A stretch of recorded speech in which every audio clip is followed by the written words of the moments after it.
A mesa diretora da Câmara dos Deputados decidiu cassar os mandatos dos deputados federais Eduardo Bolsonaro, do PL de São Paulo, e Alexandre Ramagem, do PL do Rio de Janeiro. Os atos que determinam a perda dos mandatos foram publicados nesta quinta-feira em edição extra do Diário da Câmara dos Deputados.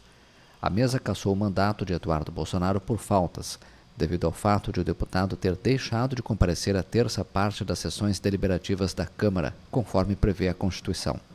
Desde março, Eduardo está morando nos Estados Unidos.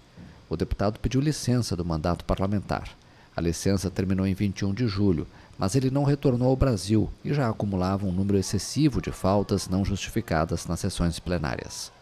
Eduardo Bolsonaro também é réu em processo no Supremo Tribunal Federal por coação devido às manobras para impulsionar sanções dos Estados Unidos para interferir no julgamento por golpismo de seu pai, o ex-presidente Jair Bolsonaro.